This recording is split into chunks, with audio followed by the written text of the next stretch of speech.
गरीब केशव बंजारा भया, बालद भरी विचार, मन इच्छा पूर्ण करी, खुद कबीर केशव अवतार। जगत गुरु तत्वदर्शी संत रामपाल जी महाराज जी के सानिध्य में दिव्य धर्म यज्ञ दिवस के उपलक्ष्य में दिनांक 4 से 6 नवंबर 2025 को नेपाल सहित भारत के 13 सतलोक आश्रमों में 3 दिवसीय महासमागम का आयोजन किया जा रहा है। इस पवित्र अवसर पर 3 दिवसीय अखंड पाठ, विशाल भंडारा, विशाल सत्संग समारोह, दहेज मुक्त विवाह व रक्तदान शिविर जैसे कई भव्य कार्यक्रम होंगे, जिसमें निशुल्क नेत्र जांच और दांतों का उपचार किया जाएगा। आप सभी नगर व ग्राम वासियों को इस भव्य और अद्वितीय महासमागम में परिवार सहित सादर आमंत्रित किया जाता है। कृपया आप इस विशाल भंडारे और सत्संग में परिवार सहित पधार कर इस आयोजन की शोभा बढ़ाएं। इस कार्यक्रम का सीधा प्रसारण सतलोक आश्रम श्री धनाना धाम तहसील गुहाना जिला सोनीपत हरियाणा से 6 नवंबर 2025 को सुबह 9:15 बजे से साधना टीवी चैनल और संत रामपाल जी महाराज यूट्यूब चैनल और स्पिरिचुअल लीडर संत रामपाल जी महाराज फेसबुक पेज पर भी किया जाएगा।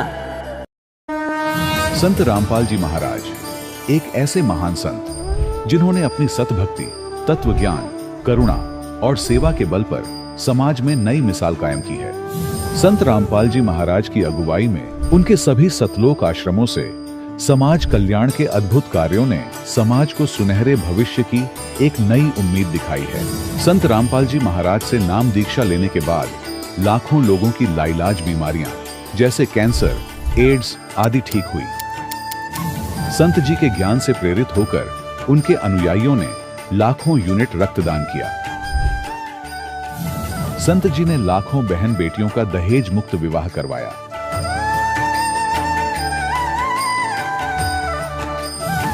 संत जी ने लाखों लोगों का नशा छुड़वाया, करोड़ों उजड़े परिवार बसे। संत जी के आश्रमों में समागम के दौरान निःशुल्क नेत्र चिकित्सा, दंत चिकित्सा प्रदान की जाती है। संत रामपाल जी महाराज द्वारा समय समय पर पर्यावरण संरक्षण के उद्देश्य से बड़े स्तर पर वृक्षारोपण किया जाता है। संत जी ने जरूरतमंदों को तत्काल राहत पहुंचाने के लिए एम्बुलेंस सेवा शुरू की। संत जी अपने अनुयायियों को देहदान के लिए प्रेरित करते हैं, जिससे मानवता की सेवा और चिकित्सा क्षेत्र में सुधार हो सके। संत रामपाल जी महाराज के सभी आश्रमों में हर रोज निशुल्क भंडारा आयोजित किया जाता है, जहां हर वर्ग, हर जाति और हर धर्म के लोग एक साथ बैठकर भोजन करते हैं।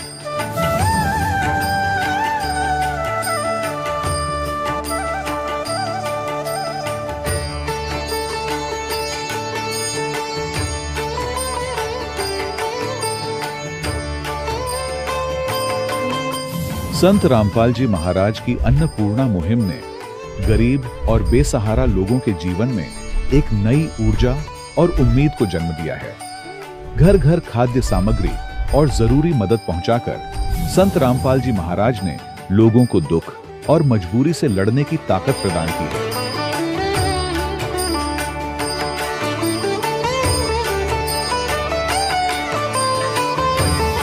संत रामपाल जी महाराज द्वारा गरीब लोगों के लिए घर बनवाने का अद्भुत कार्य एक ऐसी मिसाल कायम कर रहा है जो सदियों सदियों संत जी की उदारता और दया भावना के तौर पर जाना जाएगा।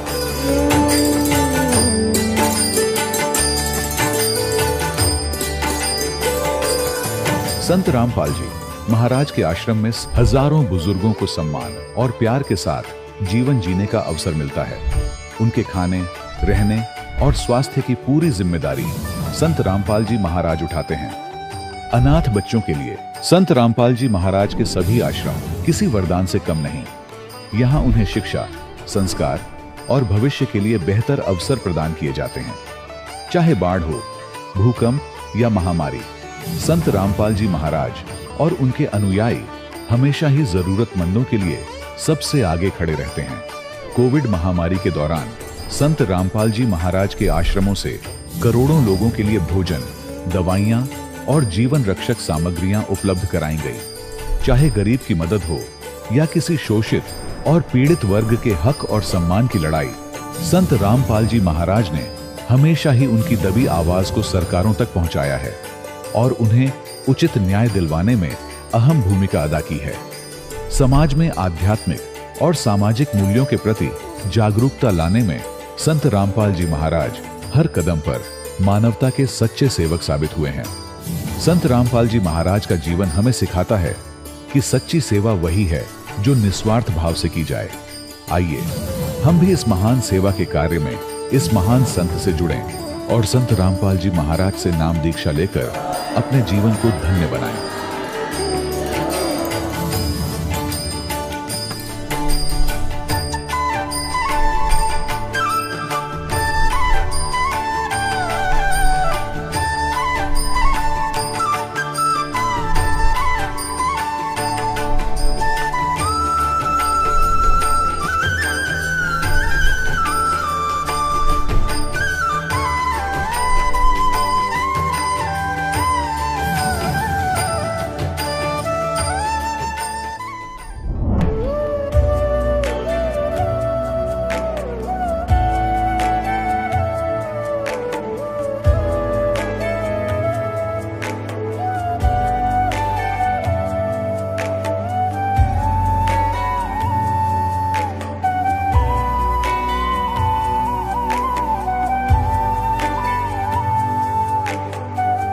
गीता में अर्जुन को स्वयं भगवान कह रहे हैं कि उस परमेश्वर की शरण में जा, उसके लिए उन संतों के पास जा जो तत्वदर्शी हो। इसी प्रकार हजरत मोहम्मद को उनका अल्लाह कह रहा है कि कोई और पूर्ण परमात्मा है। उसको पाने के लिए उन तत्वदर्शी संत की तलाश कर। वो प्रभु कौन है, ये जानने के लिए कृपया अवश्य सुनिए जगत गुरु तत्वदर्शी संत रामपाल जी महाराज के अमृत वचन। सत साहिब दर्शकों, कभी कभी जीवन ऐसे मोड़ पर आ जाता है जहां चारों ओर केवल अंधकार ही नजर आता है और इंसान खुद को ही पूरी तरह से असहाय महसूस करने लगता है। दिल्ली की रहने वाली सुदेश डबास जी की कहानी भी कुछ ऐसी ही है। इन्होंने राधा स्वामी डेरा ब्यास से चरण सिंह जी और फिर गुरिंदर सिंह जी से नाम दीक्षा लेकर 25 वर्षों तक भक्ति की, यह मानकर कि इन्हें मोक्ष का मार्ग मिल गया है। लेकिन असली सत्य से वे अब भी अनजान थीं। फिर आया वर्ष 2013, जब पहली बार इन्होंने संत रामपाल जी महाराज का सत्संग सुना और जैसे ही सुदेश जी ने संत रामपाल जी महाराज से नाम दीक्षा ली, तभी से इनके जीवन में चमत्कार होने लगे। वह लाइलाज बीमारी, ब्रेन डिसऑर्डर जो दवाओं के भरोसे चलता था, वह पूरी तरह से ठीक हो गया। तो दर्शकों, आखिर संत रामपाल जी महाराज के सत्संग में सुदेश जी ने ऐसा क्या सुन लिया जो 25 साल पुरानी भक्ति को त्यागने पर सुदेश जी मजबूर हो गई। आइए सुनते हैं सुदेश जी की कहानी, उन्हीं की जुबानी। जी नमस्कार। नमस्कार सर। जी क्या नाम है आपका? सर मेरा नाम सुदेश डबास है। जी आप कहाँ से आए हैं? मैं कंझावला दिल्ली की रहने वाली हूँ। आप क्या करते हैं? मैं दिल्ली गवर्नमेंट हॉस्पिटल में as a lab technician working हूँ। संत रामपाल जी महाराज से नाम दीक्षा लेने से पहले आप क्या साधनाएं करते थे? सर मैं जब से मुझे याद है, मैं 6 क्लास में पढ़ती थी, 1988 की बात है। तब से ही मैं और मेरी मम्मा, हम दोनों ही राधा स्वामी ब्यास से जुड़े हुए थे, वहाँ सत्संग में जाते थे हम दो। और मेरी मम्मा तो पूरा वहाँ पे सेवादार थी, जो कि पूरा एक महीना मतलब सेवा पे जाते थे। काफ़ी लंबा समय उन्होंने सारा हम दोनों ने ही मतलब सेवा में लगाया है राधा स्वामी पंथ में। कितने सालों से आप राधा स्वामी व्यास में जुड़े हुए थे?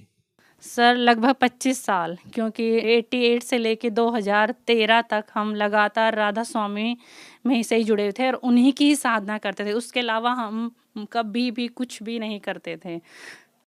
आपने राधा स्वामी डेरा व्यास में किस संत से नाम दीक्षा ले रखी थी?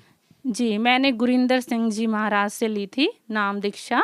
और लेकिन सत्संग हम जब उनसे पहले चरण सिंह जी महाराज से तब से ही सुनते थे। और सबसे पहले मेरी मम्मा और मैं ब्यास गए थे, वहाँ से हमने पहले कई साल सत्संग सुना चरण सिंह जी महाराज से। फिर उन्होंने चोला छोड़ दिया था, उसके बाद गुरिंदर जी महाराज उस गद्दी पे आए थे, तो उनसे हम दोनों ने, मम्मी ने, मैंने नाम दीक्षा ली थी। आपने बताया कि आप डेरा व्यास में गुरविंदर सिंह ढिल्लो जी से आपने नाम दीक्षा ले रखी थी। 25 साल तक आपने राधा स्वामी पंथ में रह करके भक्ति साधना की। तो फिर हमारा सवाल ये है कि फिर आपने संत रामपाल जी महाराज जी से नाम दीक्षा क्यों ली, जब आप पहले भक्ति साधना कर ही रहे थे? जी सर, बिल्कुल। जब पहले तो हम अंधेरे में ही जी रहे थे सर, हम सोच रहे थे कि जो हम कर रहे हैं साधना सही है। लेकिन एक मोड़ आया 2013 का, जिसमें कि मुझे संत रामपाल जी महाराज का सत्संग सुनने को मिला। मैंने उनके 2012 के सत्संग थे वो सुने। 2012 के जो सत्संग सुने तो उसमें उन्होंने राधा स्वामी पंथ का सच्चाई प्लस, मतलब हम राधा स्वामी पंथ में जाते थे, बस वहाँ पे क्या था, एक नॉर्मल बेसिक नॉलेज देते थे कि शराब नहीं पीनी, मांस नहीं खाना, अच्छा आचरण रखना है, नेक हलाल की कमाई करनी है। अच्छी बात है, एक अच्छे इंसान को ये सब करना भी चाहिए। बट उन्होंने कभी भी ये तक भी नहीं बताया कि परमात्मा कौन है, कैसा है, कहाँ रहता है, कैसे मिलता है, सच्चे मंत्र क्या है, कुछ भी नहीं। जो कि मैंने संत रामपाल जी महाराज का जब 2012 के सत्संग सुने तो उसमें मुझे पता चला कि सच्चा नाम क्या है। सच्चा नाम वो है जो सच्चा गुरु है, वो है जो 2 आखर का भेद बताता है, एक लखावे एक छुड़ावे, 100 प्राणी निज घर को जावे, नानक जी ने भी ऐसे बोला है। तो मतलब जब हमें समझ आया कि हमें तो 5 नाम दे रखे हैं और वो 5 नाम भी काल के नाम हैं, जो कि है ज्योत निरंजन, ओंकार, निरंकार, सारे मतलब काल के नाम हैं। तो काल के नाम का ही जाप करके हमें मोक्ष कैसे हो सकता है? देखिए, पहले आपने राधा स्वामी पंथ में गुरविंदर सिंह जी से नाम दीक्षा ले रखी थी, अब आप संत रामपाल जी महाराज जी से जुड़े हुए हैं। ये सुना जाता है कि गुरु नहीं बदलना चाहिए, गुरु बदलना पाप होता है। आप इस बारे में क्या कहना चाहेंगे? जो धर्मदास जी थे उन्होंने भी कई गुरु बनाए थे, और भी मैंने कई अच्छी पुस्तकें पढ़ी हैं, उन्हें मैंने देखा है कि कई जिनको हम जो महान व्यक्ति हैं उन्होंने कईयों ने गुरु बदले हैं। और क्या कहते हैं, जब हम अगर वो पूर्ण गुरु होते, उनके पास पूर्ण नाम होता, वो हमें पूर्ण मोक्ष दिला सकते, तो हम कभी भी सपने में भी नहीं सोचते कि हमें राधा स्वामी पंथ छोड़ना है। लेकिन जब मुझे पता चला कि मेरा जीवन बर्बाद हो रहा है, मैं बचपन से ही सिर्फ मोक्ष के लिए ही जुड़ी थी कि मुझे मोक्ष मिलेगा, सच्चे अपने घर पे, सच्चे सचखंड घर पे जाएंगे। जब मुझे वो ही नहीं मिलेगा तो फिर मैं राधा स्वामी पंथ में रह के क्या करूंगी? जब मुझे सच्चा ज्ञान हुआ तो मैंने तुरंत अपना रास्ता बदल लिया। आपने बताया कि आपने संत रामपाल जी महाराज जी के सत्संग सुने और सत्संगों से प्रभावित होकर के आपने संत रामपाल जी महाराज से नाम दीक्षा ले ली। ऐसी कौन सी बात आपने सत्संग में सुनी जिसने आपको मजबूर कर दिया उस 25 साल की साधनाओं को छोड़ने के लिए जो आप राधा स्वामी पंथ में कर रहे थे? संत रामपाल जी महाराज ने हमें ये बताया कि परमात्मा कौन है, कहाँ रहता है, कैसे मिलता है, हमें पूर्ण मोक्ष कैसे मिल सकता है। ये सब ज्ञान सुनकर मुझे बहुत अच्छा लगा और मैंने संत रामपाल जी महाराज से नाम दीक्षा ली। क्या संत रामपाल जी महाराज जी से नाम दीक्षा लेने के बाद आपको कोई लाभ मिले? क्योंकि हम बहुत सारे लोगों से जब इंटरव्यू लेते हैं, पूछते हैं, तो उनका कहना है कि संत रामपाल जी महाराज से नाम दीक्षा लेने के बाद उन्हें आर्थिक लाभ, मानसिक लाभ, आध्यात्मिक लाभ, बहुत सारे लाभ मिलते हैं। तो आपको संत रामपाल जी महाराज से नाम दीक्षा लेने के बाद क्या लाभ मिले? जी सर, सबसे पहले तो मुझे आध्यात्मिक ज्ञान मिला कि जिसकी मैं बचपन से खोज में थी, वो सच्ची भक्ति मेरे को मिली। दूसरा, मेरे को 1998 से ही मेरे को AVM, जो कि ब्रेन में नसों में ब्लॉकेज की प्रॉब्लम थी, जिससे कि मेरी 600 mg टेबलेट चलती थी। 200 mg मुझे सुबह खानी होती थी, 400 mg शाम को, जेन रिटार्ड करके। और डॉक्टर ने ये बोला था कि आपको होल लाइफ ये मेडिसिन खानी है, अगर आप ये नहीं खाते हैं तो आपको फिट्स आ सकते हैं। तो मेरा GB पंथ में बहुत ही फेमस डॉक्टर हैं, डॉक्टर मेहंदी रत्ता, उनके यहाँ ट्रीटमेंट चला। देन जयपुर गोल्डन में कुल जयदीप बंसल हैं डॉक्टर, उनसे न्यूरोलॉजिस्ट से मेरा ट्रीटमेंट चला, काफ़ी सालों तक मैंने वो मेडिसिन खाई, बट फिर उसके बाद भी मेरे को हमेशा हेडेक रहता था, सिर हमेशा घूमता रहता था, बहुत ज़्यादा उसके साइड इफ़ेक्ट थे मेडिसिन के, जिससे कि मतलब ना खाऊं तो भी नहीं रह सकते और खाएंगे तो भी दिक्कत थी। तो इसी तरह से ज़िंदगी चल रही थी। बट 2013 में जब मैंने संत रामपाल जी महाराज से नाम दीक्षा ली, तो मैंने एक दिन दवाई स्किप की, देखा कि मतलब मुझे तो कोई दिक्कत नहीं हो रहा, फिर दूसरे दिन स्किप की। तो इसी तरह से मेरे तीसरे चौथे दिन मैंने कहा नहीं गुरुजी, मैं अब ये संत रामपाल जी महाराज से मन में ही संकल्प लिया कि अब मैं मेडिसिन नहीं खाऊंगी। गुरुजी मैंने बहुत दवा खा ली, अब मैं और दवा नहीं खा सकती, आप प्लीज़ मुझे ऐसे ही ठीक कर दीजिए। और सच में मैंने देखा कि मेरी वो दवाई अब बिल्कुल छूट गई है। 10 साल से मैंने वो दवाई नहीं खाई है और संत रामपाल जी महाराज की दया से मैं बिल्कुल स्वस्थ हूँ, मेरे को न्यूरोलॉजी प्रॉब्लम नहीं है कुछ भी। उसके अलावा सर मेरे को 2000 में बहुत ज़बरदस्त पाइल्स हुई, जिससे कि 2 साल तक मैंने बहुत सारे ट्रीटमेंट भी कराया और मैंने कोई भी डॉक्टर नहीं छोड़ा। मैंने गवर्नमेंट हॉस्पिटल में मैं वर्किंग हूँ, मैंने वहाँ के अच्छे से अच्छे स्पेशलिस्ट को दिखाया, मैंने प्राइवेट के टॉपर हॉस्पिटल्स को दिखाया, इवन कोई और भी देसी उपाय बताता था मैंने वो भी किया, मतलब जहाँ जो बता देता था मैंने पाइल्स के लिए इतना ट्रीटमेंट लिया कि मैं बता नहीं सकती। बट उसके बावजूद भी मेरी पाइल्स ठीक नहीं हुई। मेरी पाइल्स 2013 में संत रामपाल जी महाराज से नाम दीक्षा लेने के बाद कुछ ही दिनों में मतलब एकदम चमत्कार की तरह, जादू की तरह ठीक हो गई। 10 साल से मुझे पाइल्स का कोई भी दिक्कत नहीं है और मैं सर खुद मेडिकल प्रोफेशनल से हूँ और मेरा इतना सारा मतलब अपना पर्सनल एक्सपीरियंस था और मैंने बहुत सारे एफर्ट्स किए, बट मेरा वो चीज़ बिल्कुल भी ठीक नहीं हो रहा था, जो कि संत रामपाल जी महाराज ने जादू की तरह मेरा ठीक कर दिया। जी, और क्या लाभ मिले इसके अलावा संत रामपाल जी महाराज से नाम दीक्षा लेने के बाद? सर लाभ तो बहुत सारे हैं, बट मैं आपको समय इतना नहीं होता, इसीलिए मैं आपको मेन बता रही हूँ। जैसे अभी की बात है सर, रिसेंटली 11 फरवरी की बात है कि मेरे को बहुत तेज पेट में दर्द हुआ, वॉमिटिंग हुआ, मेरी बहुत तबीयत ख़राब हो गई। मेरे हस्बैंड मेरे को जयपुर गोल्डन हॉस्पिटल में लेके गए, वहाँ एडमिट कराया। मेरा अल्ट्रासाउंड हुआ तो मेरा अल्ट्रासाउंड में भी मुझे कुछ दिक्कत नहीं था, बट मुझे उसमें आया कि मेरे को इंटेस्टाइन में इन्फेक्शन है, लार्ज इंटेस्टाइन में इन्फेक्शन है। उसके बाद डॉक्टर ने सीटी के लिए बोल दिया, मेरा सीटी हुआ तो उसमें भी मेरे लार्ज इंटेस्टाइन का बहुत बड़ा दिक्कत मिला, जिसमें भी डॉक्टर ने बोला कि आप सर्जरी पर जा सकते हो, आपका सर्जरी करना पड़ेगा।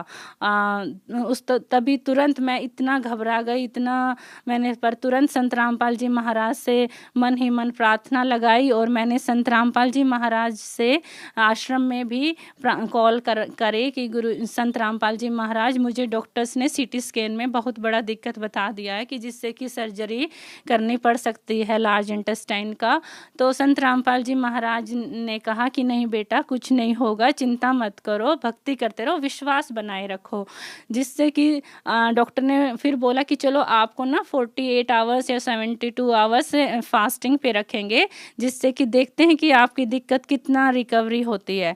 तो संत रामपाल जी महाराज से अरदास लगाने के बाद केवल 24 आवर्स केवल मैं फास्टिंग पे रही थी। उसके डॉक्टर ने टेस्ट किया, वो करा, सारा मतलब फिजिकली भी इंटरनली भी मेरा पूरा इम्प्रूवमेंट मिला। डॉक्टर बोले कि ये तो चमत्कार हो गया, हम तो कहाँ आपका सर्जरी का सोच रहे थे और आपको तो 24 घंटे में ही काफ़ी रिलीफ हो गया।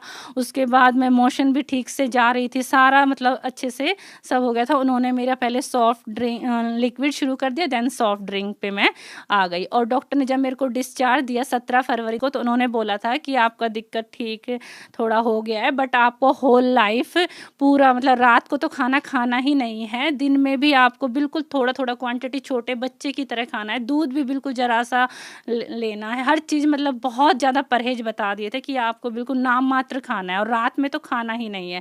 जबकि मैं संत रामपाल जी महाराज की दया से 17 फरवरी से जब से हॉस्पिटल से आई हूँ, मैंने मुश्किल से 2 दिन बस सॉफ्ट डाइट ली थी, दलिया वगैरह। 19 फरवरी के बाद से मैं नॉर्मल एक पर्सन की तरह पूरा अपना 3-4 रोटी जैसे जो पहले खाती थी सारा सब कुछ एज इट इज़ खा रही हूँ। ये परमात्मा ने सबसे बड़ा मेरे लिए चमत्कार किया है। सुदेश जी, जैसा कि आपने बताया कि संत रामपाल जी महाराज से नाम दीक्षा लेने के बाद आपको इतने सारे लाभ मिले, आप खुद मेडिकल लाइन से हैं, आजकल का जो शिक्षित वर्ग है, आप उन लोगों को कैसे ये विश्वास दिला पाएंगे कि संत रामपाल जी महाराज की भक्ति करने से, संत रामपाल जी महाराज से नाम दीक्षा लेने से आपको वो लाभ मिल सकते हैं जो कि मेडिकल लाइन में भी संभव नहीं है? देखिए सर, मैं खुद मेडिकल लाइन से हूँ और मैंने हर डॉक्टर से अच्छे डॉक्टर से अपनी बीमारियों का ट्रीटमेंट कराया, और राधा स्वामी पंथ में मैं पूरा बचपन से ही 25 साल से वो साधना कर रही थी। तो वो सारी साधना करते करते भी, ट्रीटमेंट लेते लेते भी मेरी वो दिक्कतें ठीक नहीं हुई, जो कि 2013 में संत रामपाल जी महाराज से दीक्षा लेने के बाद बिल्कुल छूमंतर हो गई। मुझे खुद विश्वास नहीं हुआ कि मतलब मेरे साथ ये क्या हो रहा है। संत रामपाल जी महाराज सद्भक्ति सभी सत्शास्त्रों के आधार पर देते हैं, जिनसे हमें पूर्ण लाभ मिलता है। अगर हम संत रामपाल जी महाराज के बताए हुए सत्य ज्ञान को समझेंगे, सुनेंगे और उस पर अमल करेंगे तो हमें ये लाभ अवश्य मिलेगा। और राधा स्वामी पंथ में 25 साल तक साधना करती रही, लेकिन मेरे को कोई लाभ नहीं मिला, जो कि संत रामपाल जी महाराज की शरण में आने के बाद मेरा जादू की तरह सारी दिक्कतें ठीक हो गई। तो ये चीज़ें आपको साइंस की किताबों में नहीं मिलेंगी, खुद एक्सपीरियंस करना पड़ेगा। संत रामपाल जी महाराज की शरण में जाके उनका ज्ञान सुन के, और ये लाभ आप खुद एक्सपीरियंस कर सकते हैं। सुदेश जी, जैसा कि आपने बताया कि आपको बहुत सारी बीमारियां थी, बहुत सारी समस्याएं थी, राधा स्वामी पंथ में ये कहा जाता है कि आपको अपने पिछले जन्मों का जो कर्म है उसका फल तो भोगना ही पड़ेगा। तो आप ये कैसे कह सकते हैं कि संत रामपाल जी महाराज से नाम दीक्षा लेने के बाद आपको लाभ मिल गए, जबकि जो पिछले जन्मों का जो कर्म है वो तो भोगना ही पड़ता है, जैसा कि राधा स्वामी पंथ में बताया जाता है? नहीं, ये हमें गलत ज्ञान दिया था। जो भी हमारे शंकराचार्य हैं, पंडित हैं, या राधा स्वामी में फंसी हुई थी, वहाँ भी बोलते थे कि ये तो हमें भोगना ही पड़ेगा, और अब जो हम अच्छे कर्म कर रहे हैं इनका फल हमें आगे मिलेगा। लेकिन संत रामपाल जी महाराज ने हमें हमारे सभी ग्रंथों से ये प्रमाणित करके दिखाया है कि देखो बच्चों, इसमें लिखा हुआ है कि पूर्ण परमात्मा वो है जो हमारे घोर से घोर पाप को नाश कर सकता है, और उन्होंने किया है। अगर मेरे घोर पाप के कारण ही मेरे को ये इतनी दिक्कत बीमारियां होंगी, जिनका परमात्मा संत रामपाल जी महाराज ने मेरा इन बीमारियों का नाश कर दिया। तो अब मेरा पाप का विनाश कैसे हो गया? जो कि राधा स्वामी पंथ में रहते हुए वो मेरा पाप नहीं कट रहा था, लेकिन संत रामपाल जी महाराज से नाम दीक्षा लेने के बाद मेरा पाप कटा। और ये नहीं, कोई भी दिक्कत हमें आती है, हमारे जो पिछले जन्मों के कर्मों के कारण हमारा जो जन्म है, इसमें दिन प्रतिदिन कुछ ना कुछ हमारे ऊपर छोटा मोटा कष्ट आता है, लेकिन संत रामपाल जी महाराज हमारे उस कष्ट का निवारण तुरंत कर देते हैं और कहते हैं कि बेटा बस आप अपना भक्ति करते रहो। संत रामपाल जी महाराज को मानव समाज एक आम मनुष्य ना समझे, वो पूर्ण संत हैं, और संत रामपाल जी महाराज पूर्ण परमात्मा के अवतार आए हुए हैं। इसीलिए जल्द से जल्द जिसका हो सके अपना आए और कल्याण कराएं। मैम, आप उन लोगों को क्या संदेश देना चाहेंगे जिनका मानना है कि पाप कर्म तो भोगने ही पड़ेंगे, चाहे वो राधा स्वामी पंथ में जुड़े हुए हों या कोई अन्य संत से जुड़ा हुआ हो? वो आपका इंटरव्यू देख करके एक उम्मीद की किरण देख रहा है, आप उन लोगों को क्या कहना चाहेंगे? देखिए सर, आजकल पढ़ा लिखा समाज है, सब अपना बुरा भला जानते हैं। मैं भी राधा स्वामी पंथ में इतने सालों से जुड़ी हुई थी। राधा स्वामी में मनमाना आचरण करा रहे हैं, उसमें सच्चे मंत्र भक्ति नहीं है, जिससे कि हमें पूर्ण लाभ नहीं मिलेगा। अगर आप सबको अपना मानसिक, शारीरिक, आर्थिक लाभ चाहिए, आपको पूर्ण मोक्ष चाहिए, तो आपको संत रामपाल जी महाराज जी की शरण में आना ही पड़ेगा। इसके अलावा दूसरा कोई भी रास्ता नहीं है। मैम, बहुत सारे लोग ऐसे हैं जो संत रामपाल जी महाराज जी से जुड़ना चाहते हैं, तो आप उन लोगों को क्या कहना चाहेंगे जो संत रामपाल जी महाराज जी से जुड़ना चाहते हैं? वो कैसे जुड़ सकते हैं? सर, संत रामपाल जी महाराज ऐप है, वो डाउनलोड कर सकते हैं, यूट्यूब पे सर्च कर सकते हैं, फेसबुक पे सर्च कर सकते हैं। बहुत सारे प्लेटफॉर्म हैं जिन पे हम संत रामपाल जी महाराज का ज्ञान सर्च करके सुन सकते हैं। और सत्संग सुने, सत्संग में नीचे डिस्प्ले होता रहता है जिसमें कि सभी नंबर दिए होते हैं। आप उन नंबरों पे कांटेक्ट करके अपने ही जिले में नामदान ले सकते हैं। जी, बहुत बहुत धन्यवाद। जी, नमस्कार। दर्शकों, अभी आपने सुने संत रामपाल जी महाराज से दीक्षा प्राप्त करके सुखी हुए भक्त के अनुभव। अब देखिए जगत गुरु तत्वदर्शी संत रामपाल जी महाराज के मंगल प्रवचन।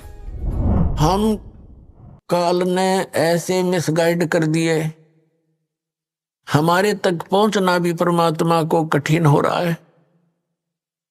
वैसे भगवान के लिए कठिन शब्द प्रयोग करना शोभा दास को नहीं दे रहा, फिर भी देख रहा हूं कि उस मालिक ने कितना संघर्ष करके हमारे तक वो पहुंचे हैं। अपने ही बच्चे को अपने बारे में बताने के लिए उस धर्मदास जी को तो कहते हैं महात्मा जी, और आप बनते हैं जिज्ञासु दास और कहते हैं हे वैष्णु महात्मा, आपका ज्ञान मुझे बहुत अच्छा लगा, आपने तो कमाल कर दिया, ऐसी वाणी बोली है मेरी आत्मा को खींच लिया। हे महात्मा जी, कुछ ऐसी विधि और बताओ जिससे मेरा कल्याण हो। अब धर्मदास जी बड़े प्रसन्न हुए कि जैसा मैंने सोचा था वैसा ही पाया कि ये जिज्ञासु और मुसलमान महात्मा होकर के और हमारी हिंदू धर्म की क्रिया को, साधना को, भक्ति को इसने पसंद किया। तो धर्मदास जी फिर बताने लगे कि सबसे पहले गुरु बनाना चाहिए। तो परमात्मा बोले भी ठीक है, मैं आपको गुरु बना लेता हूं, मुझे शिक्षा दीक्षा दे दो और ज्ञान बता दो। धर्मदास जी कहने लगे ऐसा नहीं, मैं आपको शिष्य नहीं बना सकता, क्योंकि शिष्य बनाना घोर पाप अपने सिर पे रखना होता है उस व्यक्ति का। हमारे गुरुजी हैं, वो ही नाम देते हैं और आपको मैं अपने गुरुजी से दीक्षा दिला दूंगा। परमात्मा ने कहा मुझे कल्याण चाहिए और किसी से दीक्षा दिला दो, लेकिन उससे पहले मैं कुछ अपनी शंकाओं का समाधान चाहूंगा। जब मेरी शंकाओं का समाधान हो जाएगा तो मैं आपके साथ आपके गुरुजी के पास चलकर और दीक्षित हो जाऊंगा। तो धर्मदास जी ने कहा कि बोलो क्या शंका है,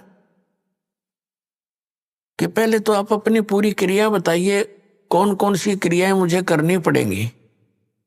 अब धर्मदास जी बुद्धिमान थे और परमात्मा के ज्ञान से बहुत कुछ परिचित भी थे, नियमों से परिचित थे, ज्ञान से तो नहीं परिचित थे। तो उसने कहा देखो मैं आपको क्रिया बता नहीं सकता, मैं बताता हूं कि मैं कौन कौन सी क्रियाएं करता हूं। एकादशी का व्रत रखते हैं हम, और राम कृष्ण और सीताराम, राधे श्याम, शंकर भगवान, ये हम गुरुजी ने हमें नाम दे रखा है, वो जाप करते हैं। और तीर्थों का भ्रमण करते हैं, तीर्थ स्नान करते हैं और हम व्रत रखते हैं। तो ऐसी क्रिया करने से हम स्वर्ग में चले जाएंगे, हमारे गुरुजी ने ऐसा बता रखा। तब परमात्मा ने कहा कि आपके इष्ट देव कौन हैं? श्री विष्णु भगवान नारायण। और श्रीमद् भगवत गीता का ज्ञान किसने बोला, जैसा कि आप पढ़ रहे थे? धर्मदास जी ने कहा कि श्री कृष्ण जी ने बोला, जो विष्णु अर्थात भगवान नारायण के अवतार हैं, और यही सर्वशक्तिमान हैं, अखिल ब्रह्मांड के स्वामी हैं, नायक हैं, यही परम ब्रह्म है।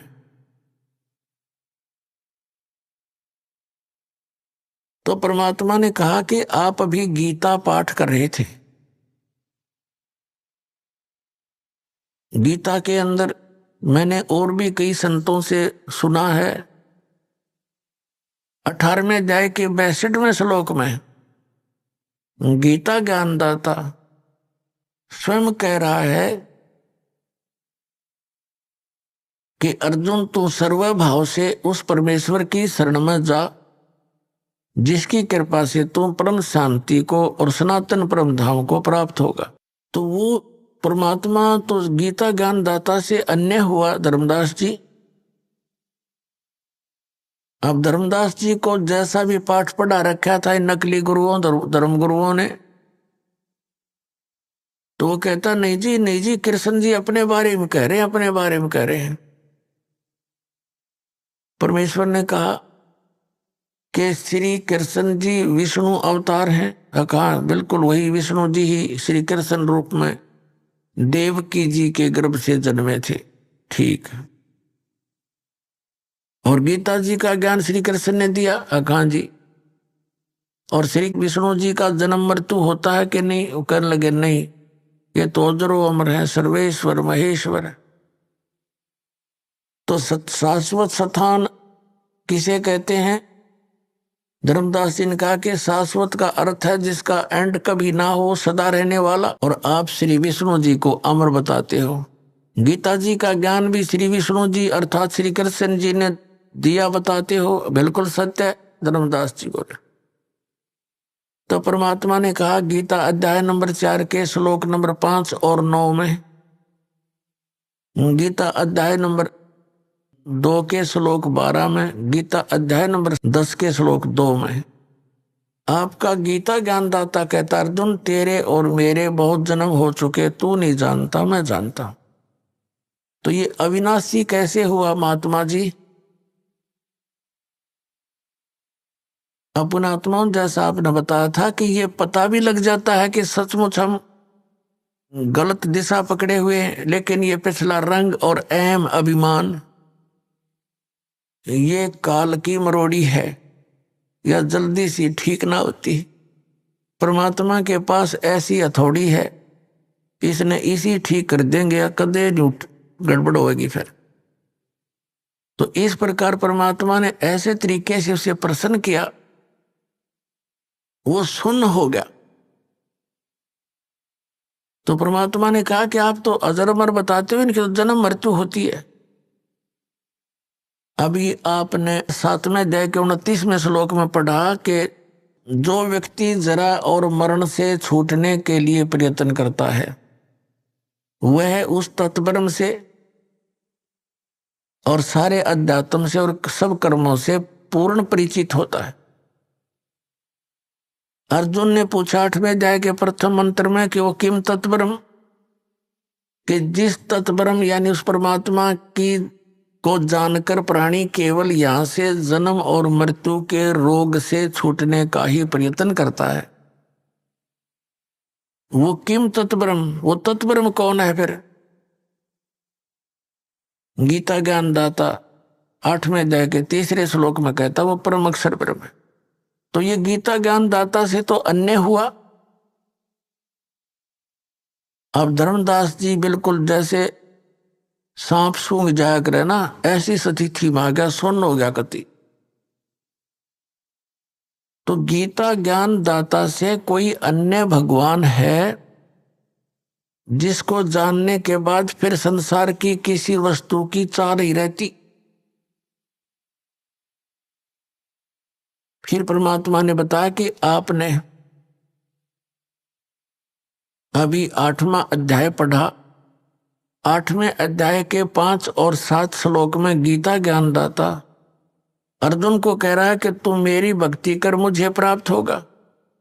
गीता जी अध्याय नंबर 8 के श्लोक नंबर 8, 9, 10 में तुरंत कहा है कि उस परम अक्षर ब्रह्म की भक्ति करेगा तो उसको प्राप्त होगा।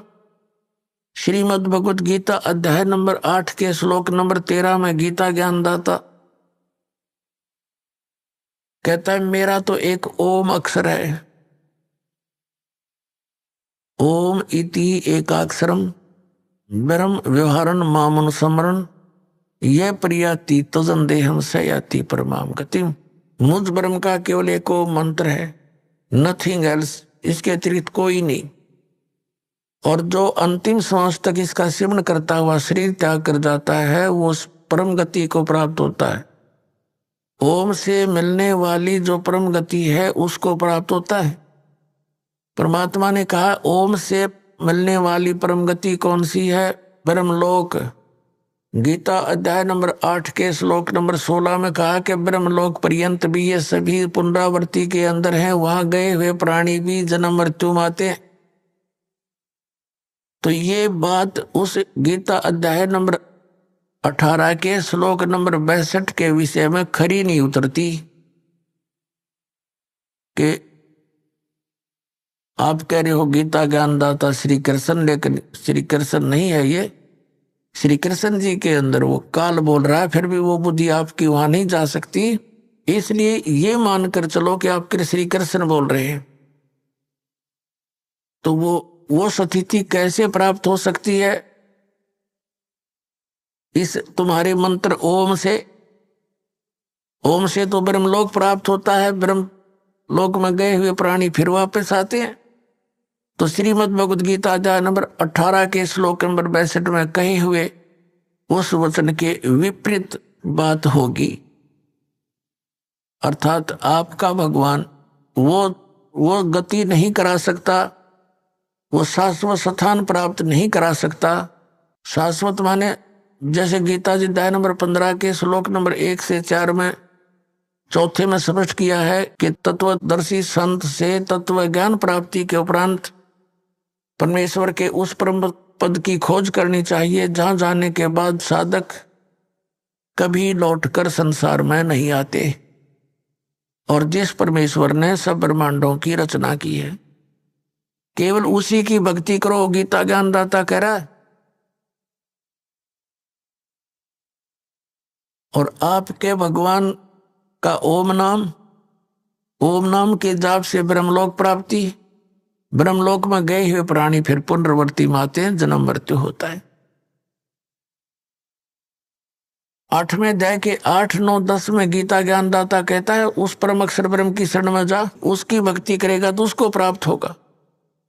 और उस परमात्मा परम अक्षर ब्रह्म के मंत्र का गीता अध्याय नंबर 17 के श्लोक नंबर 23 में कहा कि ओम तत्सदिति निर्देश ब्रह्मण त्रिविध समर्थ। उस सच्चिदानंद घन ब्रह्म का यानी परम अक्षर ब्रह्म के मंत्र को पाने का ओम तत्सत इस 3 मंत्र की मजदूरी है। अपनात्माओं, ये जो नाम आपको दिए गए हैं, जैसे इस निकाल के दूतों से विशेषकर राधा स्वामी पंथ, जय गुरुदेव पंथ, धन धन सतगुरु सच्चा सौदा पंथ, सिरसा वाले, इन्होंने क्या ज्ञान दे रखा कि हमने केवल सतपुरुष की भक्ति करनी है। और ये 5 नाम ये काल के जाप कर रहे थे, ओंकार, रंकार, ज्योति निरंजन और सोहम और सतनाम। अब जब तक ये सोहम नाम अधिकारी से नहीं मिलेगा तो ये उल्टा रिएक्शन करता है, ये काम करेगा ही नहीं बिल्कुल। और बाकी ये सारे सतनाम कोई जाप नहीं होता, सतनाम सच्चे नाम की तरफ संकेत है जो 2 अक्षर का है। अपनात्माओं, ये विशेषकर धन धन सतगुरु सच्चा सौदा सिरसा वालों ने इस बात के डर से कि आम व्यक्ति ये कहने लगा कि नाम तो ये तुम जाप कर रहे हो ज्योति निरंजन काल के, सतलोक कैसे जाएंगे? तो उन्होंने नाम बदल दिए। घर की बहिर काका लखनिया नाम बदल लिए और अकाल मूर्त शब्द स्वरूपी राम सतपुरुष कर लिया। अब ये कहीं प्रमाण है इन मंत्रों का किसी महापुरुष ने जाप किया और वो पार हुए हों? फिर ये क्या एक अज्ञान थ्योरी बनाते हैं कि संत कोई भी नाम दे दे उसी से पार हो जाएगा, घर का राज बना रखा है। अरे आम का पौधा बोना है, आम का बीज गुठली लेनी पड़ेगी, वो ही बोनी पड़ेगी। अगर बबूल के बीज बो करके ये मानने कि हम कोई बीज बोलो आम का पौधा बन जाएगा, तो इतनी भूल है हमारे इस अध्यात्म मार्ग की। अब ये दास जहां पर आपको लाना चाहता था कि जैसे गीता अध्याय नंबर 17 के श्लोक नंबर 23 में कहा है ओम तत्सत इति निर्देश है ब्रह्मणे माने सच्चिदानंद घन ब्रह्म यानी परम अक्षर ब्रह्म। उस परम अक्षर ब्रह्म की प्राप्ति के ये 3 मंत्र के सिमरन का जाप है। और इसके सिमरन की विधि भी त्रिविध है, 3 प्रकार, 3 विधि 3 प्रकार की है। जिनको तीनों मंत्र प्राप्त हैं उन पुण्यात्माओं को ज्ञान है कि ये 3 मंत्रों की न्यारी न्यारी भक्ति विधि है। अब जैसे आपको प्रथम मंत्र दिया जाता है उसमें 7 मंत्र हैं। उस 7 मंत्रों में से फर्स्ट एंड लास्ट ये तो परमात्मा का है, परम अक्षर ब्रह्म का। और बीच में जो मंत्र हैं वो आपको इन जो यहाँ के मुखिया हैं, प्रधान हैं, इन प्रधानों के 5 प्रधानों के गुरु ग्रंथ साहिब में भी ये 5 प्रधानों की जानकारी है कि ये 5 प्रधान हैं, इनके 5 शब्द हैं, मंत्र हैं, लेकिन वो गुप्त रखे हुए हैं। तो ये मंत्र दिए जाते हैं, ये इनकी पूजा नहीं है। पूजा तो हमने उस परमात्मा की करनी है जो हमें सर्व सुख देगा, जा जाने के बाद फिर कभी संसार में नहीं आएंगे। हमने वो स्थान प्राप्त करना है, वो मालिक प्राप्त करना है। जैसे कल भी उदाहरण दिया था कि हैंडपंप लगाने के लिए जो भी हम, जैसे हैंडपंप लगाने का उद्देश्य क्या है? हमारा इष्ट है जल। जल प्राप्त करने के लिए हमने हैंडपंप लगाना पड़ेगा। हैंडपंप हमारा पूज्य नहीं है, वो हमारा इष्ट नहीं है। हमारा जो लक्ष्य है वो जल प्राप्त करना है, वो हमारा इष्ट है। तो उसके लिए जो भी हमने यंत्र यूज करने हैं, प्रयोग करने हैं, वो तो एक मजदूरी साधना, एक प्रोसीजर है, प्रोसेस है उस परमात्मा के पाने का, वो हमारे इष्ट नहीं है। तो इसी प्रकार ये जो मंत्र हम जाप करते हैं, कई तो ये कहते हैं बोली आत्मा कि महाराज जी सत्संग में तो कहते हैं परमात्मा कबीर साहब के अतिरिक्त किसकी भक्ति नहीं करनी चाहिए, किसी की पूजा नहीं करनी चाहिए। और इधर आते हैं तो नाम देते हैं शुरुआत में वही 5 इन्हीं के।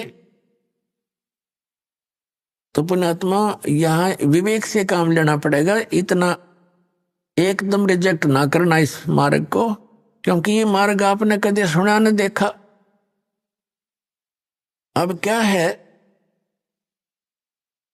ये हमारा एक, अब हम यहां रह रहे हैं, एक सह परिवार में रह रहे हैं। ये समझो जैसे एक लड़की अपने ससुराल में और ज्वाइंट फैमिली में रह रही है, उसमें जेठ जेठानी है, देवर देवरानी भी है, सास और ससुर ननद भी है।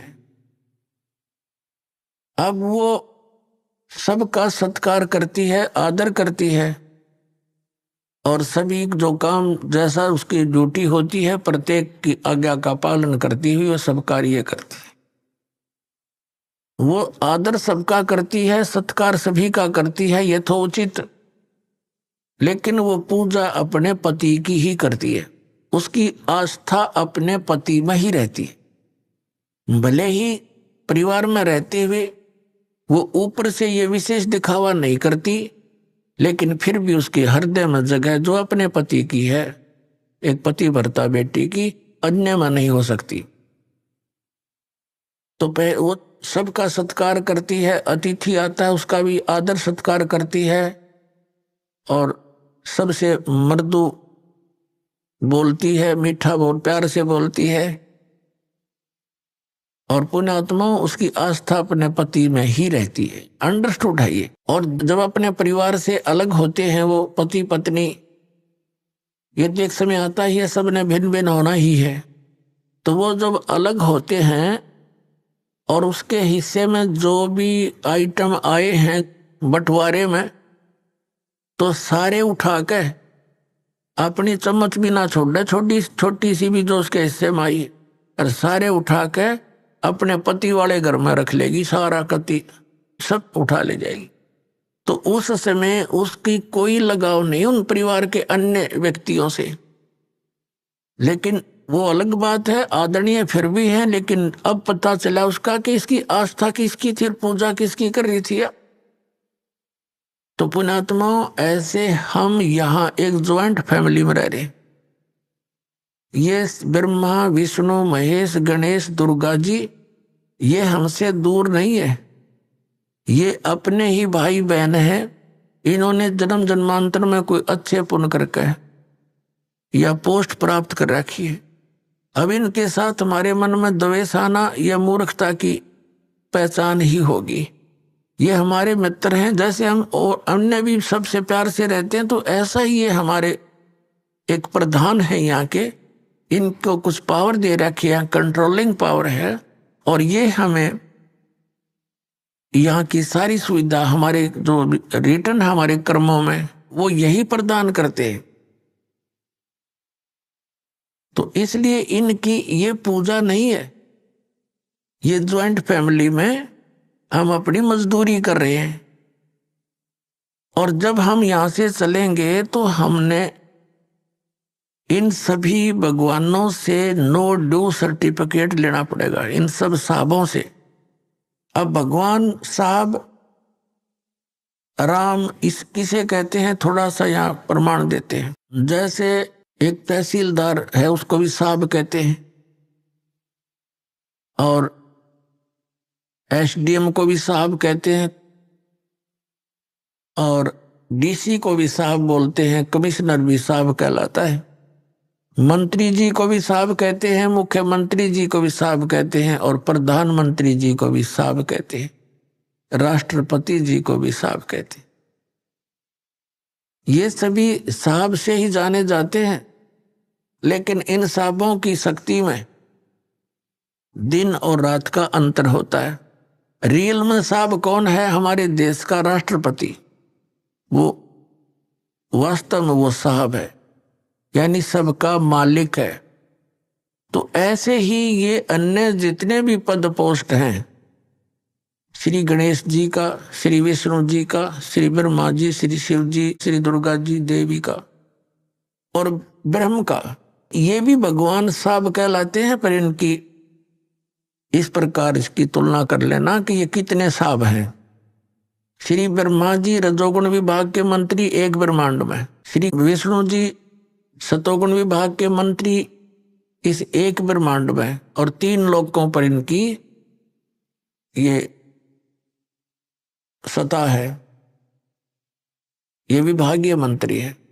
और तमोगुण विभाग के भगवान शंकर जी। तो ये तो केवल एक ब्रह्मांड में और 3 लोकों पर मालिक है, वो भी एक विभाग के। और इनका पिता जो है वो 21 ब्रह्मांड के अंदर एज ए चीफ मिनिस्टर काम करता है, ये समझ लो। तो ये ब्रह्म जो है ये केवल 21 ब्रह्मांड का साहब है। और फिर है गीता जी अध्याय नंबर 15 के श्लोक नंबर 16 और 17 में 3 पुरुष हैं। 3 पुरुष माने प्रभु। एक सरपुरुष, सरपुरुष तो ये ब्रह्म है जो निरंजन, जिसके 21 ब्रह्मांड है। और अक्षर पुरुष है जिसके 7 शंख ब्रह्मांड है, जिसको पर ब्रह्म भी कहते हैं। संतों की वाणी में पार ब्रह्म है। वो पार ब्रह्म जो है वो इस परब्रह्म से अन्य है, वो पार ब्रह्म अलग है। एक तो पर ब्रह्म, जैसे ब्रह्म से नेक्स्ट पर दूसरा, और एक पार यानी सबसे ऊपर का। वो गीता जी अध्याय नंबर 15 के श्लोक नंबर 17 में कहा कि उत्तम पुरुष तो अन्य परमात्मा इति उदाहरत है। ये लोक धर्म आविश्य विवर्ती अवैश्वर है। गीता जी अध्याय नंबर 8 के श्लोक नंबर 1 के उत्तर में, गीता अध्याय नंबर 8 के श्लोक 3 में उत्तर देते हुए गीता ज्ञानदाता कहता है वो परम अक्षर ब्रह्म है। तो ये जो अक्षर पुरुष है ये तो 7 शंख ब्रह्मांड, नील पद्म शंख ब्रह्मांड का 7 शंख, इतना साफ है। और वो परम अक्षर ब्रह्म उत्तम पुरुषत्व अन्य, ये असंख्य ब्रह्मांड का ओवरऑल कंट्रोलर है, ये सब का मालिक है। वो कबीर देव है, कबीर साहब है, जो काशी में धानक जुलाहा रूप में रहा करते थे। अब हम फिर लौट कर आते हैं उसी प्रश्न पे। अब धर्मदास जी को परमात्मा ये ज्ञान दे रहे हैं कि भी आपकी श्रीमद् भगवत गीता में, गीता अध्याय नंबर 17 के श्लोक नंबर 23 में परम अक्षर ब्रह्म को पाने का ये मंत्र है, नथिंग एल्स। श्रीमद् भगवत गीता जी में ना तो हरे राम हरे कृष्ण राधे राधे श्याम मिला दे, ना सीताराम, और ना ही ओम नमः शिवाय, ना ओम भगवते वासुदेव नमः। ये मंत्र लाए कहाँ से आप? गीता जी अध्याय नंबर 16 के श्लोक नंबर 23 में आपकी गीता जी में लिखा है कि शास्त्र विधि को त्याग कर जो मनमाना आचरण करते हैं, ना उनकी गति होती है, ना उनको सुख होता है, ना कोई सिद्धि प्राप्त होती है। तो यूजलेस, क्या फायदा डले ढोने का। अब धर्मदास जी ने सारा कुछ सुन लिया, तो परमात्मा बता रहे हैं कि 8वें अध्याय के 8, 9, 10 में गीता ज्ञानदाता कहता है कि उन श्लोकों में कहा कि उस परमात्मा की भक्ति करेगा उसको प्राप्त होगा। उसका मंत्र बता दिया 17वें अध्याय के 23वें श्लोक में कि ये मंत्र है। इसके अतिरिक्त जो भी आप जाप करते हो, इति निर्देश है, फाइनल फैसला आपकी गीता जी में ओम तत्सत इति निर्देश है। निर्देश है माने डायरेक्शन, बाय ऑर्डर, इसके अतिरिक्त कोई मंत्र नहीं। और तुम कहोगे कि ये पुराणों में लिखा है, फलाना लिखा है, तो पुराण अलग चीज है। पुराण किसी ऋषि और इस ब्रह्मा के सत्र की है, और गीता और वेद जो है ये गॉड गिवन ग्रंथ है, ये परमात्मा का विधान है। और पुराणों के अंदर जो आदेश है किसी अन्य ऋषि और इस ब्रह्मा विष्णु महेश के सत्र का है, ये भगवान नहीं है। ये विधान चेंज नहीं कर सकते, बता सकते हैं, अगर वेदों के अनुसार बताते हैं तो कोई दिक्कत नहीं, कोई बताओ, और गीता के अनुसार बताते हैं तो। जैसे हम वेदों और गीता को छोड़कर पुराणों के आधार से भक्ति करते हैं तो किसी ऋषि के आदेश को का पालन कर लिया हमने, और वो आदेश यदि वेद विरुद्ध है तो वो अपराध है। जैसे एक दरोगा जी का एक मित्र था, किसी व्यक्ति का, दरोगा जी SHO, और उसका कोई पड़ोसी उसने तंग घना करे था। उसने अपने मित्र SHO से कहा कि ऐसे ऐसे एक व्यक्ति मुझे बहुत तंग करता है, कुछ समाधान बता। उसके मित्र SHO ने कहा कि तुम मार लठ उसका, मैं आप देख लूंगा। उसने गढ़ दे। अब उसने आंगा पा गया, आदेश मान लिया उसका, अपने मित्र SHO का, अपने पड़ोसी के साथ झगड़ा कर लिया। झगड़े में उसका कान पर लठ लग गया, मर गया उसका पड़ोसी।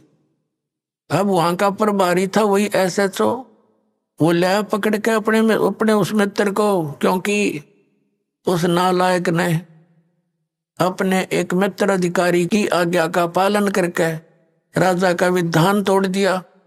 राजा का विधान था कि यदि कोई किसी की हत्या करेगा तो उसको सजा मौत मिलेगी। अब उस राजा के विधान के टूट जाने से, अपने मित्र की आज्ञा का पालन करने से उसको सजा मौत होगी।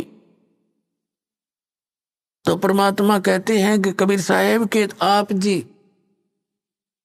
उन वेदों और गीता के अतिरिक्त कोई और अन्य साधना करते हो तो वो आदेश भगवान का नहीं, विधान नहीं मालिक का। आप फिर किसी SHO की आज्ञा का पालन कर रहे हो, ऋषि और इन महर्षियों का, इनके बताए इस अज्ञान को ग्रहण नहीं करना। तो आप जो साधना कर रहे हो धर्मदास जी, एक भी गीता वाली नहीं, और गीता जी का पाठ डेथ करते हो। अब धर्मदास जी सुन्न हो गया कति, लेकिन अभिमान काल की फिर भी कोई ना कोई रह जाती है अंदर से प्रेरणा।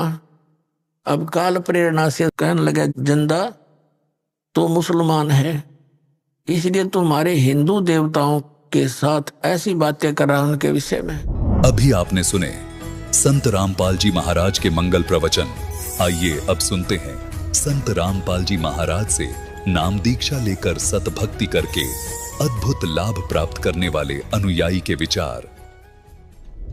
दर्शकों, जब कोई सच्चे मन से भक्ति करता है लेकिन फिर भी उसके जीवन में दुख कम नहीं होते बल्कि और बढ़ते जाते हैं, तो उसका विश्वास भगवान के ऊपर से डगमगाने लगता है। दर्शकों, ऐसी ही कहानी थी हरियाणा के रहने वाले वीर कुमार जी की। वीर जी ने अपने जीवन में हर भक्ति मार्ग को अपनाया, हर धार्मिक अनुष्ठान को किया, लेकिन इन्हें कहीं से भी लाभ नहीं मिला। लेकिन दर्शकों, आज वीर जी का कहना है कि जब से मैंने संत रामपाल जी महाराज से नाम दीक्षा ली है, तब से मेरा जीवन पूरी तरह सुखमय हो गया है। संत रामपाल जी महाराज की कृपा से अब मेरी नशे की लत हमेशा के लिए खत्म हो गई है। मैं और मेरा परिवार आज पूर्ण रूप से सुखी है। दर्शकों, आखिर कैसे लाखों लोगों का नशा केवल संत रामपाल जी महाराज से नाम दीक्षा लेने के बाद छूट जा रहा है? आखिर इसके पीछे की सच्चाई क्या है? आइए सुनते हैं वीर जी की कहानी उन्हीं की जुबानी। सर नमस्कार। नमस्कार। सर क्या नाम है आपका? मेरा नाम वीर कुमार है। सर कहाँ से आए हैं आप? मेरा शहर इस्माइलाबाद, जिला कुरुक्षेत्र, हरियाणा जी। सतगुरु रामपाल जी महाराज से नाम दीक्षा लेने से पहले आप क्या भक्ति साधनाएं करते थे? मैं संत रामपाल जी महाराज जी से नाम दीक्षा लेने से पहले भैरों की और हनुमान और देवी दुर्गा की भक्ति करता था। संत रामपाल जी महाराज से नाम दीक्षा लेने से पहले आप भैरव भूत आदि की साधनाएं कर रहे थे। तो आप जो ये साधनाएं कर रहे थे तो इसके बाद आपने संत रामपाल जी महाराज से नाम दीक्षा क्यों ली? सर ये नाम मेरे पिताजी ने ले रखा है भगत जी 2014 से। तो वो कहते थे भी परमात्मा की भक्ति करनी चाहिए और मान लो मोक्ष का जरिया है भगत जी, तो हमने उनके ज्ञान के द्वार से ही नाम लिया था भगत जी। सर हमने काफ़ी श्रद्धालुओं के इंटरव्यू लिए हैं जिन्होंने भी संत रामपाल जी महाराज से नाम दीक्षा ली है, उनको काफ़ी सारे लाभ मिले हैं। हम आपसे ये जानना चाहेंगे कि संत रामपाल जी महाराज से जुड़ने के बाद आपको क्या लाभ मिले? सर मेरे को सबसे बड़ी प्रॉब्लम थी सर नशे की। मैंने कम से कम 17 साल नशा किया। तो सर मेरा नशा किसी भी एंगल से छूट नहीं रहा था और मैंने बहुत प्रयास करा। और इस्माइलाबाद में नशा मुक्ति केंद्र मैंने खुद बिल्डिंग बनाई थी, तो मैंने उनसे पूछा भी कोई नशा कैसे छुड़वाते हैं, तो बोले भी हम प्रार्थना करते हैं और टैबलेट देते हैं। तो मैं क्या भी ये नहीं बनेगा, वो खुद मेरे से गुटखा लेके खाते थे भगत जी। तो मैंने बहुत प्रयास करा, तो मेरे को पता लगा भी तेरा नशा सिर्फ संत रामपाल जी महाराज ही छुटवा सकते हैं। तो क्या सर संत रामपाल जी महाराज से नाम दीक्षा लेने के बाद जो आप 17 साल से नशा कर रहे थे, क्या वो आपका नशा छूट गया? सर जैसे मैंने संत रामपाल जी महाराज जी से नाम दीक्षा ली और लेते ही सर उन्होंने जो मंत्र दिए मेरे को, सर उनके मंत्रों से ही नशा छूट गया सर। सर संत रामपाल जी महाराज में ऐसी कौन सी शक्ति है कि जो भी उनसे नाम दीक्षा लेता है, जो नशा कर रहा होता है, वो संत रामपाल जी महाराज से जुड़ने के बाद नशा छोड़ देता है? ऐसे संत रामपाल जी महाराज जी कौन सी दवाई देते हैं जिसके लेते ही व्यक्ति नशा छोड़ देता है? सर वो कोई जड़ी बूटी नहीं सर, उनका शास्त्रों के आधार पे ज्ञान है सर। और जो मंत्र देते हैं उनमें बहुत शक्ति है सर, मंत्रों की वो सही साधना है। ये तो हम अपनी मनमुखी साधना कर रहे हैं सर, इससे कुछ भी नहीं होगा सर। सर ऐसे बहुत सारे लोग हैं जो नशा छोड़ना चाहते हैं लेकिन नशा छूट नहीं रहा है, तो क्या आप उन लोगों को ये विश्वास दिला पाएंगे कि संत रामपाल जी महाराज से नाम दीक्षा लेने के बाद उन लोगों का भी नशा छूट जाएगा जो वाकई नशा छोड़ना चाहते हैं? बिल्कुल सर, एकदम सही है सर। अगर नाम लेते ही मान लो सर, अगर नाम लेंगे ना तो नाम लेते ही उनका नशा ऐसे भग जाएगा सर, जैसे बस मान लो कभी किया ही नहीं था उन्होंने। सर संत रामपाल जी महाराज से नाम दीक्षा लेने के बाद आपका नशा छूट गया, इसके अलावा आपको और क्या लाभ मिले? सर मेरे को बहुत लाभ मिले सर। नाम दीक्षा लेने के बाद मेरे को पता लगा कि तेरे लीवर के अंदर दिक्कत है सर। मैंने चेक करवाया तो डॉक्टर ने बोला भी तेरा बहुत लंबा इलाज चलेगा लीवर का, तू इलाज मत बंद करियो। तो मैंने 15 दिन इलाज कराया सर। तो मैंने फिर संत रामपाल जी महाराज जी से अर्ज करी भी मेरा मालिक लीवर ज़्यादा खराब है सर। तो संत रामपाल जी महाराज के आदेश आए भी परमात्मा दया करें सर। उसके बाद मेरे को लीवर की कोई दिक्कत नहीं आई। और सर मेरी पत्नी को पेट में भी दिक्कत थी सर, तो हमने कई डॉक्टरों को दिखाया, उसका पेट बहुत ज़्यादा फूलता था और थायराइड की बीमारी थी। तो हमने डॉक्टरों पे कम से कम 6 महीने हमने इलाज करवाया तो कोई फर्क नहीं पड़ा सर। तो हमने फिर संत रामपाल जी महाराज जी से प्रार्थना करी भी मालिक ऐसे ऐसे दिक्कत आ रही है भगतमती को। तो गुरु जी के संत रामपाल जी के आदेश आए भी परमात्मा कबीर जी दया करेंगे आप ठीक हो जाओ।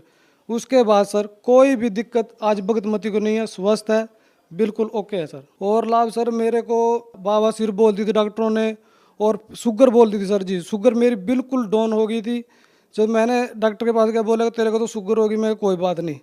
तो मैंने संत रामपाल जी महाराज जी से अर्ज करी भी मालिक मेरे को डॉक्टरों ने शुगर बोली, तो गुरु जी बोले कि ठीक हो जाओगे, भक्ति करते रहो, तो बिल्कुल स्वस्थ हो गए। और सर हमारा ना बीपी 200 के लगभग रहता था भगत जी, और मेरी भगतमती का डाउन रहता था। हमने नाम दीक्षा लेने से ही हमारा बीपी आज तक नॉर्मल है सर। एक बारी भी हमारा बीपी इतना भी ऊपर नहीं उठा। और सर एक लाभ और बताऊंगा सर, मेरे को दिल की शिकायत बताई थी डॉक्टरों ने भी तेरे दिल में ऐसा दिक्कत है। तो मैंने उसके 6 महीने दवाई खाई सर। तो 6 महीने दवाई खाने के बाद भी मेरे को कोई असर नहीं हुआ। तो मैंने फिर 6 महीने बाद गुरु जी से अर्ज करी संत रामपाल जी महाराज से भी मेरे को ऐसे ऐसे दिक्कत है, अभी मैं दवाई खा भी रहा हूँ और मेरे को आराम नहीं। तो गुरु जी के आदेश आए संत रामपाल जी महाराज के परमात्मा दया करेंगे आप ठीक हो जाओगे। तो मैंने उस अगले दिन से दवाई नहीं खाई भगत जी, आज मैं बिल्कुल स्वस्थ हूँ। सर जैसा कि आपने बताया कि आपके घर के पास में नाथ बाबाओं का डेरा था जो कि नाथ परंपरा से आते हैं। आपने उनके सानिध्य में रहकर के भक्ति की, लेकिन कोई लाभ नहीं मिला। आखिर क्या कारण है कि संत रामपाल जी महाराज की शरण में आने के बाद आपको वो सभी लाभ मिले जो आप चाहते थे? सर वो मनमुखी साधना थी, वो अपनी मर्जी से साधना कर रहे थे, वो शिव जी की साधना दे रहे थे और संत रामपाल जी महाराज शास्त्रों के आधार पे साधना दे रहे हैं और बता रहे हैं हमारी गीता जी के अंदर, शिव पुराण के अंदर, देवी भागवत के अंदर और जितने वेदों के अंदर सब के अंदर प्रमाण है भी सत साधना है जी, इससे सब कुछ होएगा जी। सर आप भगत समाज को क्या संदेश देना चाहते हैं? सर भगत समाज को मेरा यही संदेश है भी संत रामपाल जी महाराज जी से नाम दीक्षा लेकर भक्ति करो। और सर मैं एक बात और कहना चाहूँगा, मैंने जब ये संत रामपाल जी महाराज जी को पहली बार देखा था तो टीवी पे हमने देखा भी हमारे देवी देवताओं की निंदा कर रहा, तो हमने सर बहुत इनको भी बुरा भला बोला।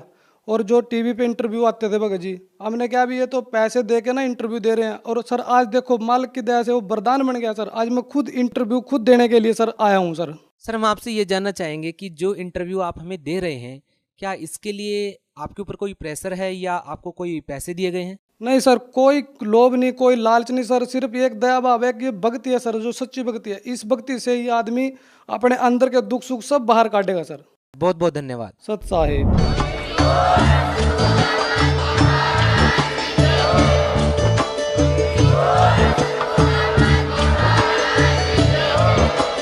आप सुन रहे थे जगत गुरु तत्वदर्शी संत रामपाल जी महाराज जी के मंगल प्रवचन। अधिक जानकारी के लिए विजिट कीजिए हमारी वेबसाइट www.jagatgururampalji.org। संत रामपाल जी महाराज जी के शुभ आशीर्वाद से पूरे विश्व भर में 500 से भी ज्यादा नाम दीक्षा केंद्र हैं, जिन पर संत रामपाल जी महाराज जी द्वारा ऑनलाइन निशुल्क नाम दीक्षा दी जा रही है। अपने नजदीकी नाम दीक्षा केंद्र का पता करने के लिए संपर्क करें 8222880541।